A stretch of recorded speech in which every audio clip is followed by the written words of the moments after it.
Good day to everyone watching my video and welcome back to my YouTube channel. The topic of our current discussion today is poverty, गरीबी. जी हाँ, सबसे normal word बहुत सुना है India के reference में, but आज इसे ज़रा डिटेल में पढ़ना शुरू करेंगे. और जैसा आप स्क्रीन पे देख सकते हैं, हाँ जहाँ हम इसमें दो नहीं एक्चुअली तीन टॉपिक कवर करेंगे. मीनिंग डेफिनेशन, उसके साथ पॉवर्टी के टाइप्स और उसके कॉजेस. ये एमएलएससी सिलेबस में बिकम फर्स्ट ईयर का टॉपिक है. So let's start with the video. Now what do you mean by poverty? कहा जाता है ये पॉवर्टी या गरीबी शब्द एक फ्रेंच वर्ड पॉवर्ट से डिराइव हुआ है जिसका मतलब होता है पुअर. अब पॉवर्टी होती क्या है? Poverty is said to exist when people lack to satisfy their basic needs. जब लोग अपनी बुनियादी ज़रूरतों को पूरा करने के साधनों की कमी पाते हैं उससे पॉवर्टी कहते हैं. और इसमें अंदर हम बेसिक नीड्स में काउंट करते हैं रोटी, कपड़ा, मकान. ये तीन चीज़ें फूड, क्लोथिंग एंड शेल्टर आती हैं. और धीरे धीरे इन तीन के साथ दो और चीज़ें जुड़ने लगी, वो है एजुकेशन एंड मेडिकल फैसिलिटी, यानी कि शिक्षा और चिकित्सा की सुविधा. तो जब कोई व्यक्ति इन 5 बेसिक नीड्स को, अपनी बुनियादी मिनिमम नीड्स को पूरा करने में सक्षम नहीं होता है तो उसे हम गरीब कहते हैं. डेफिनेशन या परिभाषा, इसकी परिभाषा यूनाइटेड नेशन की बहुत ही ज़्यादा बड़ी है. हम उसे एक शॉर्ट में लिख रहे हैं कि यूनाइटेड नेशन यानी जिसे हम कहते हैं संयुक्त राष्ट्र, उन्होंने क्या बोला है? Poverty is the inability of having choices and opportunities. किसी गरीब के पास पसंद और अवसरों की अगर अक्षमता होती है, जहाँ पे उनकी ह्यूमन डिग्निटी को वायलेट किया जाता है, उनकी गरिमा का उल्लंघन होता है. इसका अर्थ क्या है? कि बेसिक कैपेसिटी में पार्टिसिपेट करना आपके बस में नहीं है. As a person you don't have that capacity to participate effectively in the society. समाज में आप प्रभावी रूप से भाग नहीं ले पा रहे, उसे हम गरीबी कहते हैं. Now what are the types of poverty? गरीबी के प्रकार, जैसा कि आप स्क्रीन पे देख सकते हैं, मैंने यहाँ पे 6 टाइप्स लिए हैं. इनमें से फर्स्ट 2 टाइप्स आपको नॉर्मली दिखते हैं, that is absolute and relative. The next 4 are also a type but the major focus is always on the first 2, absolute, relative, जिन्हें हम कहते हैं निर्धनता, और सापेक्ष गरीबी. एक एक करके इन सब के बारे में हम एक एक स्लाइड में डिस्कस करेंगे. सबसे पहले एब्सोल्यूट पॉवर्टी किसे कहते हैं? जिसे हम कहते हैं पूर्ण निर्धनता, मतलब पूरी तरीके से गरीब. एब्सोल्यूट ये एक एक्सट्रीम पॉवर्टी का केस है जहाँ पे हम ये मान के चलते हैं एब्सोल्यूट मतलब पूरी तरीके से वो पर्सन गरीब है. इसमें स्केर्सिटी है बेसिक फूड की, स्वच्छ पानी की, सेहत को लेके, शेल्टर को लेके, एजुकेशन को लेके और इन्फॉर्मेशन मतलब टेक्नोलॉजी, इन सब के बारे में अपडेट. यहाँ पे आप टोटल अपने आप को एक्सट्रीम पॉवर्टी में मानते हैं. एब्सोल्यूट पॉवर्टी में रहने वाले लोग बहुत चीज़ों में स्ट्रगल करते हैं. वहाँ पे बहुत सारे चाइल्ड डेथ भी देखे जाते हैं और इनके कारण होते हैं बहुत सारे डिजीजेस जो बचपन में बच्चों को जिनका इलाज नहीं मिल पाता, जैसे मलेरिया, कॉलरा, वाटर कंटामिनेशन, इस तरह से. तो नॉर्मली कहा जाता है एब्सोल्यूट पॉवर्टी आपको विकसित देशों में नहीं दिखती है. It is usually uncommon. ये इंडिया जैसी कंट्रीज़ में ज़्यादा देखी जाती है. और इसको और एक प्रिसाइज टर्म में कहें, एब्सोल्यूट पॉवर्टी को हम पॉवर्टी लाइन यानी कि गरीबी रेखा के द्वारा मेजर करते हैं. Now what is a poverty line? Poverty line एक ऐसी इमेजिनरी लाइन है जो हमारी पॉपुलेशन को 2 भागों में बांटती है. बिलो पॉवर्टी लाइन जो कि गरीब हैं एंड अबव पॉवर्टी लाइन जो कि गरीब नहीं है. अब ये पॉवर्टी लाइन बनाई कैसे जाती है? कहा जाता है 1990 तक $1 a डे, मतलब अगर एक इंसान $1 जितना रोज कमाता है तो वो पॉवर्टी लाइन के ऊपर होता था. ये यूनिवर्सल स्टैंडर्ड था. इसको अक्टूबर 2015 में जैसे जैसे डॉलर्स की रेट के हिसाब से चेंजेस आते गए $1.9 a डे पे किया गया. बट आज की तारीख में यूनिवर्सल स्टैंडर्ड्स में हम लोग अलग अलग कंट्रीज अलग अलग तरीके से पॉवर्टी लाइन की एक सीमा को खुद डिसाइड करते हैं. बिकॉज कहाँ पे कितना अमाउंट, कितनी गरीबी, कितनी महंगाई के हिसाब से डिसाइड करना है, it depends on the country. All in all what we need to remember, पूर्ण निर्धनता या एब्सोल्यूट पॉवर्टी तब होती है जब आप टोटली गरीबी के अंदर हैं, आपको basics health, food, clothing, shelter नहीं मिल रहा, बहुत सारे चाइल्ड डेथ देखे जाते हैं. और एब्सोल्यूट पॉवर्टी पॉवर्टी लाइन या गरीबी रेखा के द्वारा नापी जाती है. नाउ एब्सोल्यूट पॉवर्टी के बाद the second is relative poverty. Relative term in relation, इससे कनेक्ट होते हुए, तो रिलेटिव पॉवर्टी क्या है? जब आप एक पॉपुलेशन के बहुत बड़े एरिया में किसी दूसरे को कंपेयर करके देखती हूँ कि in relation to this person इसके पास वो चीज़ें नहीं है। तो it is from the social perspective, सामाजिक परिप्रेक्ष्य में लिविंग स्टैंडर्ड्स कंपेयर होते हैं economically of a population living in the surroundings. यहाँ पे इनकम इनइक्वालिटी से मेजर किया जाता है। रिलेटिव पॉवर्टी इन रिलेशन, ये चीज़ हमेशा याद रखनी है। और इसे कैसे कंपेयर किया जाता है? We compare the percentage of population with income less than some fixed proportion of median income, मतलब एक एवरेज लेवल पे इतनी कमाई जाती है, अगर ये एक फैमिली, ये एक इंसान उतना नहीं कमा पा रहा, तो in relation to the basic society वो गरीब कहलाता है। ये दो सबसे कॉमनली यूज किए जाते हैं। अपार्ट फ्रॉम दैट 4 और हैं जिन्हें हम एक एक करके स्टडी कर रहे हैं। द नेक्स्ट वन है सिचुएशनल, स्थिति के हिसाब से गरीब। बेस्ट एग्जांपल आज कोविड है। ड्यू टू द कोविड बहुत सारी जॉब कट्स हुई हैं, बहुत लोगों को जॉब लॉस हुआ है, तो ये एक सिचुएशनल पॉवर्टी है। और इस सिचुएशनल पॉवर्टी को हम क्या कहते हैं? टेम्पररी, परिस्थिति के अकॉर्डिंगली ये गरीबी देखी जा रही है। और ये किसी एडवर्स इवेंट के होने के कारण है। और वो एडवर्स इवेंट क्या हो सकता है?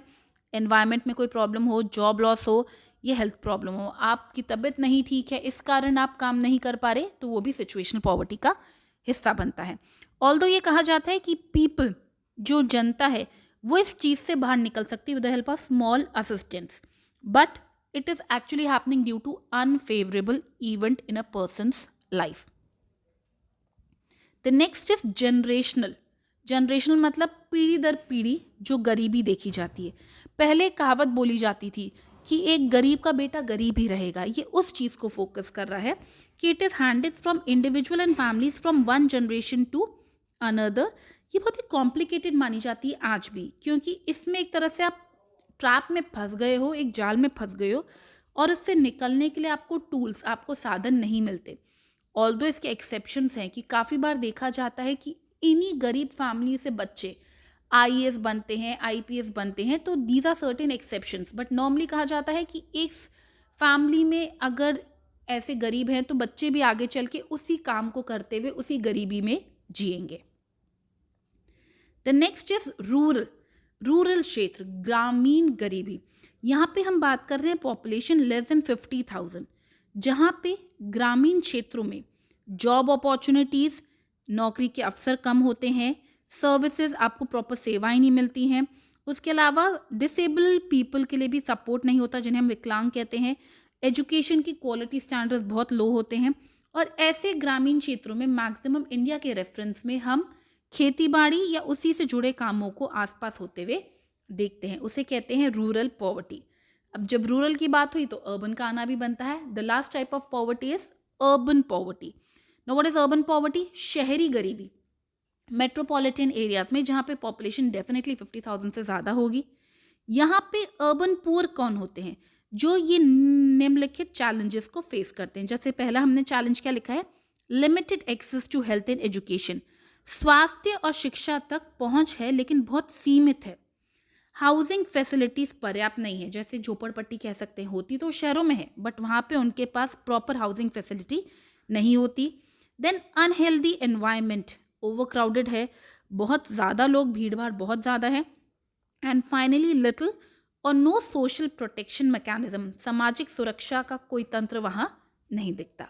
सो these were the types of poverty. Now let's come to the last topic which is actually important, causes of poverty. किसी को बोला जाए कि गरीबी के क्या कारण होते हैं, तो सबसे पहला पॉइंट वो है जो हमने इस स्लाइड में दिखाया है, पॉपुलेशन, जनसंख्या। भारत की बढ़ती जनसंख्या गरीबी का कारण है। इंडिया की पॉपुलेशन बढ़ती जा रही है। इंडिया आज पॉपुलेटेड कंट्रीज में आता है एंड वी से नंबर 2 है, बहुत जल्दी वो नंबर 1 पोजीशन पे भी टच करेगा। So what we are trying to say कि on an average per year 2.2% हमारी पॉपुलेशन बढ़ रही है। एंड द स्टैटिस्टिकल डेटा वो 2.2% का आता है। 17 मिलियन पीपल हर साल इंडिया में ऐड होते हैं। ये स्टैटिस्टिकल डेटा है और इमेजिन करो स्टैटिस्टिक्स के अलावा आंकड़े कितने ज़्यादा होंगे। जैसे जैसे हमारी आबादी, जनसंख्या बढ़ती जा रही है तो गुड्स की डिमांड भी, जो उपभोग करने के लिए हमें वस्तुएं चाहिए, उनकी मांग भी बढ़ती जा रही है। It leads to more and more of inflation. The second is low agriculture productivity, मतलब कृषि क्षेत्र में कम उत्पादकता। प्रोडक्टिविटी एग्रीकल्चर में कम है, उसके बहुत कारण हैं, जिसमें से मेन कारण कहे जाते हैं फ्रेगमेंटेड एंड सब डिवाइडेड लैंड होल्डिंग। मतलब जो ज़मीन है वो खंडित हो गई है, वो डिवाइडेड है, वो इतनी उपज वाली अब नहीं रही है। फिर गरीब किसानों के पास पूंजी की कमी, कहीं ना कहीं उनकी एजुकेशन में कमी भी इस चीज़ को रिस्पॉन्सिबल है, क्योंकि जब तक वो एजुकेटेड नहीं है वो खेती बाड़ी करने के नए तरीके नहीं सीख पाते। आज भी पुराने ट्रेडिशनल मेथड्स यूज़ किए जाते कल्टीवेशन के लिए, वेस्टेज को कैसे यूज़ किया जाए नहीं आता। तो ये सारे रीजंस हैं जो कृषि की उत्पादकता को कम करते हैं। The third reason is inefficient resource utilisation. यहाँ पे हम बात कर रहे हैं मानवीय संसाधन की, ह्यूमन रिसोर्स की। इंडिया में 2 अनएम्प्लॉयमेंट देखे जाते हैं जो कि बहुत कॉमन है, underemployment and disguised unemployment. Underemployment का मतलब कि आप काम तो कर रहे हैं but like you are a part time worker, या आपकी एजुकेशन के हिसाब से जो आपको काम मिलना चाहिए वो आप नहीं कर पा रहे, आपको नहीं मिल रहा। And the second is disguised, कि like if I take an example of farming, जहाँ ये कहा जाता है कि एक फार्म पे जहाँ खाली 3 मजदूरों की ज़रूरत है वहाँ पे 4 काम कर रहे हैं। प्रोडक्शन में कोई फ़र्क नहीं होगा अगर एक पर्सन वहाँ से हट जाए। He seems to be working, उसे लगता है वो काम कर रहा है बट वो एक्चुअली प्रोडक्शन में कुछ कंट्रीब्यूट नहीं कर रहा। तो ये क्या है? ये ह्यूमन रिसोर्स का इनएफिशिएंट यूज़ है जो कि फार्मिंग सेक्टर में सबसे ज़्यादा देखा जाता है। और इसी के कारण हम कह सकते हैं कि उनका स्टैंडर्ड ऑफ लिविंग क्या रहता है, कम, क्योंकि वो पर्सन कुछ और काम करके और कमा सकता था जो वो नहीं कर रहा। The fourth point is low rate of economic development. India में आर्थिक विकास की दर कम है।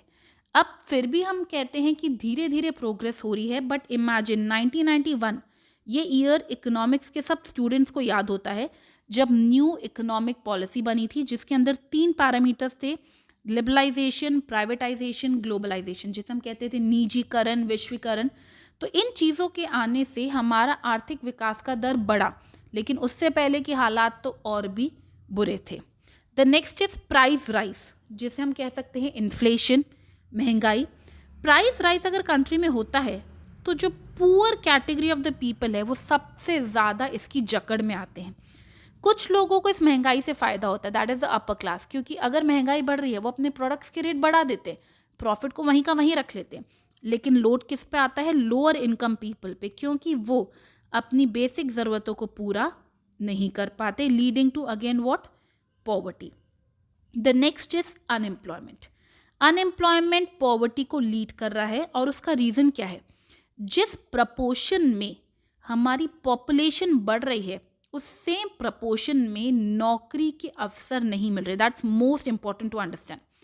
पॉपुलेशन बढ़े कोई बुराई नहीं है, बट जैसे पॉपुलेशन बढ़ती है उसी दर पे अगर हमारे पास नौकरी के अवसर आए, फॉर एग्जाम्पल हमने जैसे बोला कि इंडिया में 2.2% पीपल हर ईयर ऐड हो रहे हैं, लेकिन अगर नौकरियां खाली 1% बढ़ रही है तो 1.2% पीपल के पास आज भी नौकरी की कमी है, जो क्या कर रही है? अनएम्प्लॉयमेंट को बढ़ा रही है।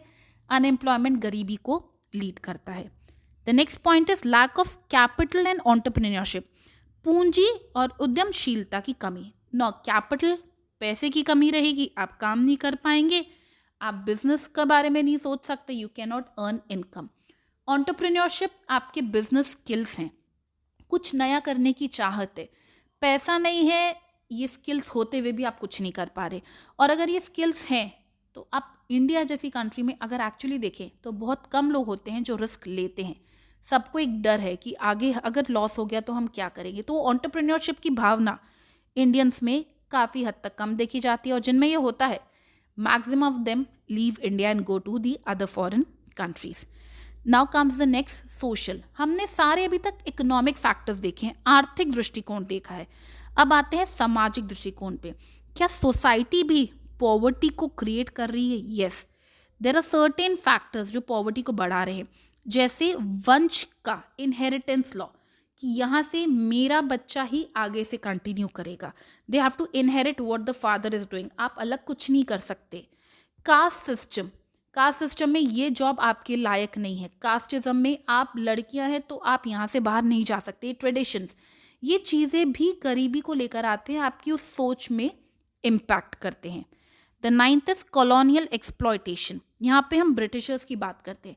जब ब्रिटिशर्स इंडिया में आए तो इंडिया को एक सोने की चिड़िया कहा जाता था। इंडिया में टेक्सटाइल और इस तरह की छोटी छोटी इंडस्ट्रीज थी, बट उन्होंने यहाँ की मैन्युफैक्चरिंग को बंद करा दिया और इंडिया को एक रॉ मटेरियल एक्सपोर्टिंग कंट्री बना दिया। अब आप कच्चा माल अगर एक्सपोर्ट कर रहे हैं तो आपका डेवलपमेंट क्या है? आप फिनिश गुड्स इंपोर्ट कर रहे हैं, तो वो डी इंडस्ट्रियलाइजेशन, जहाँ कहा जाता है कि हमारे उद्योगों को बर्बाद कर दिया गया, ये भी आज कहीं ना कहीं एक कारण है कि आज भी हम विदेशी वस्तुओं की तरफ झुकते हैं। And the lastly the 10th point, climatic factors. क्या जलवायु पॉवर्टी को बढ़ाती है?